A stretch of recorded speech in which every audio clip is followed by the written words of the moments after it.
بسم الله الرحمن الرحيم الحمد لله كما هو أهله اللهم صل على محمد وآل محمد السلام عليكم ورحمة الله وبركاته رمضان مبارك لكم ولعائلتكم ولجميع المسلمين والمسلمات في جميع أنحاء العالم.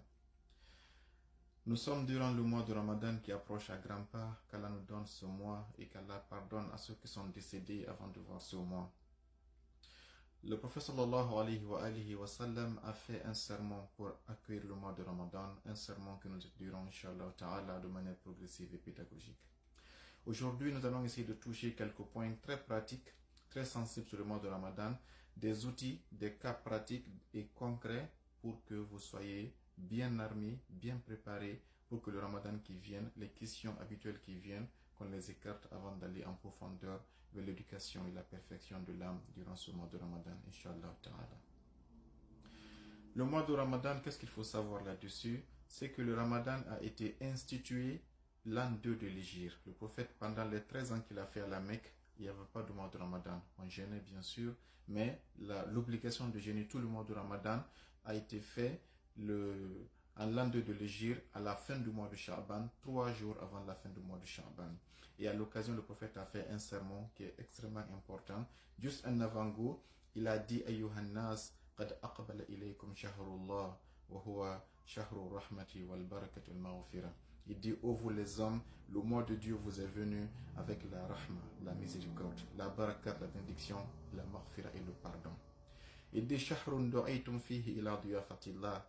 Le prophète dit, durant ce mois, vous êtes tous invités à être les convives d'Allah. C'est comme si pendant les 11 autres mois, le musulman, c'est juste des images, est chez lui, Dieu est chez lui. Mais pendant le mois de Ramadan, tellement que Dieu est content des fidèles qui jeûnent, il dit, du'aytum fihi ila diyafatillah. Il dit, Dieu vous a invité chez lui et vous a ouvert son salon pendant tous les 30 jours du mois de Ramadan. Vous les musulmans, vous êtes dans la maison de Dieu subhanahu wa ta'ala.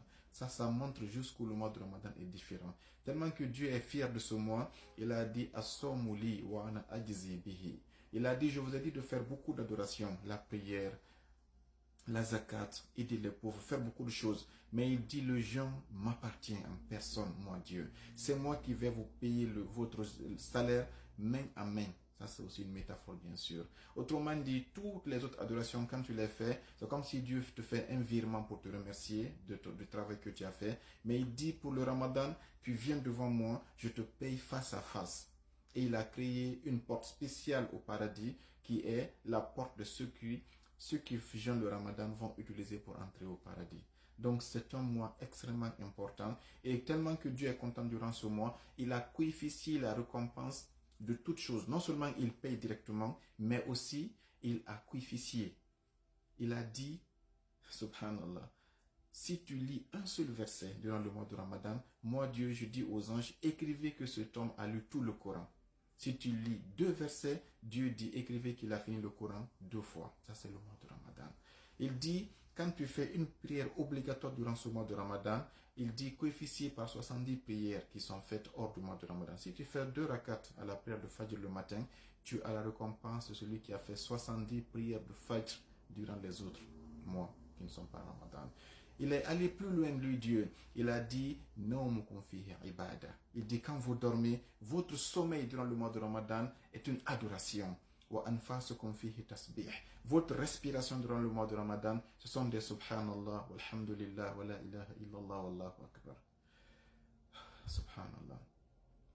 C'est-à-dire que quand tu dors pendant le mois de Ramadan, parce que tu es fatigué pour le jeûne, à cause du jeûne, quelqu'un qui, pendant les 11 autres mois, prend son chapelet et fait subhanallah, subhanallah, subhanallah, la récompense que cet homme-là a, tu as la même récompense quand tu es pendant le mois de Ramadan, tu dors. Imagine maintenant quand tu fais subhanallah pendant le mois de Ramadan, qu'est-ce qui sera ta récompense?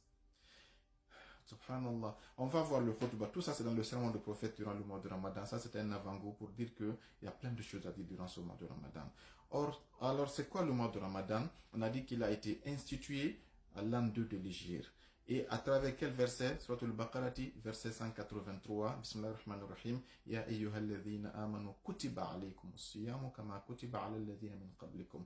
Ô vous les croyants, le jeûne vous a été prescrit, rendu obligatoire, comme il le fut à ceux qui vous ont précédés. La'allakum tattaqun. Ça, c'est la deuxième question. Pourquoi le jeûne a-t-il été prescrit? L'objectif du jeûne, c'est d'atteindre le degré suprême de la piété. La piété qui est la clé du paradis. Le Coran ne peut guider que les pieux. Hudan lil muttaqin. Le paradis est réservé aux pieux. Uiddat lil muttaqin. Tout ce qui est merveille est réservé aux pieux. Le Ramadan est venu comme étant une citerne qui attend de t'arroser et de te ravitailler en piété. Donc pendant le mois de Ramadan, fais tout que le premier, tu as une piété qui est de 10%, que le 30, que ta piété soit à 100%. Autrement dit, tu as rechargé ta batterie et cette piété-là, fais tout qu'elle soit à 100%, de sorte que après le Ramadan, tu as une réserve qui va t'accompagner à ne pas tomber dans le péché, dans les déviations, dans la dépravation jusqu'au Ramadan prochain.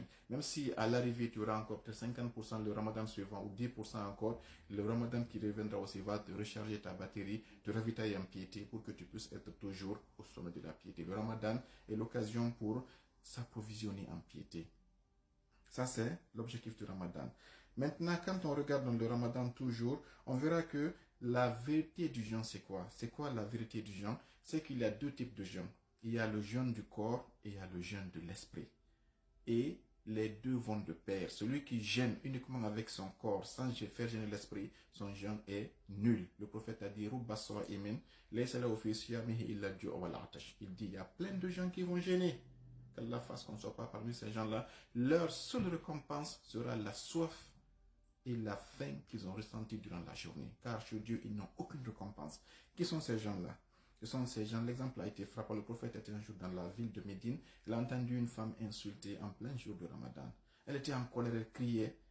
Bon, les rois disent c'est une femme, ça pouvait être un homme aussi. Et le prophète a dit, amenez un plat et donnez à cette femme. La femme dit, mais Mohammed, tu es le messager d'Allah. Comment peux-tu me dire de manger en plein jour du mois de Ramadan? Elle dit, parce que tu as fait que te priver ton corps de nourriture, mais ton âme est souillée. Tu insultes, tu médis les gens, ton jeûne n'a aucune valeur. Et ça, c'était très fort. Et c'est Zahra alayhi salam, la fille du prophète, elle a dit, Ma yasna us-sa'imu bisiyamihi idha lam yasun lisanahu wa sam'ahu wa basarahu wa jawarihahu.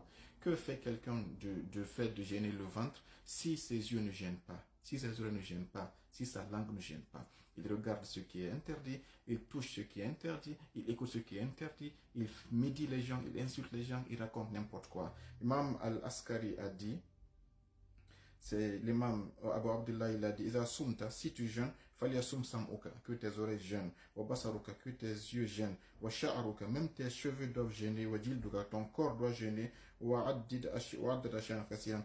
Qala, il a résumé, la yakunu yawmu sawmika ka yawmi fitrika. Fais que ton jour de jeûne soit différent du jour où tu n'es pas en jeûne. Là, tu as gêné. Sinon, tu n'auras récolté que ce qu'on appelle la faim, qu'Allah nous en protège. Donc, la réalité du jeûne, c'est le fait de faire gêner à la fois le corps, à ne pas manger, à ne pas boire, mais surtout l'âme et l'esprit. C'est ça la vérité, le véritable jeûne qui est recherché. Et l'impact du jeûne est très important sur nous. Sur le plan individuel, c'est Zahra dit que Faradallahu siyama tathbitan lil ikhlas. Le jeûne prouve que tu es mukhlis, que tu es sincère. Car quand tu pries, les gens voient que tu pries. Les mouvements sont visibles, tu te courbes, tu te relèves. Quand tu lis le Coran, les gens voient le Coran avec toi, tu lis. Mais quand tu jeûnes, qui sait que tu es en jeûne? Personne. Seul Dieu sait que tu es en jeûne, et toi. Donc si tu arrives à être fidèle dans ton jeûne et sincère, c'est Zahra dit que le jeûne est une preuve que tu es un homme qui est mukhlis, que tu es un être qui est sincère et que ton ikhlas, qui est la clé de l'acceptation de toutes les actions que tu as, l'ikhlas. Car tu peux te cacher, manger sans que personne ne le sache et venir au Maghrib et puis trouver les gens et manger avec eux. Donc ça c'est 3 ou 4 clés fondamentales qu'on a commencé par elles. Dans la vidéo suivante, on verra maintenant les pièges à éviter pendant le mois de Ramadan afin que le Ramadan aussi soit toujours valable et accepté. Allah nous accorde les grâces qui sont durant ce mois de Ramadan. C'était juste une vidéo d'introduction pour dire Marhaban bi Ramadan, Allahumma ballighna Ramadan, wa taqabbal amalana jami'an bi haqqi Muhammadin wa alihi tahirin. Wassalamu alaikum wa rahmatullahi wa barakatuh.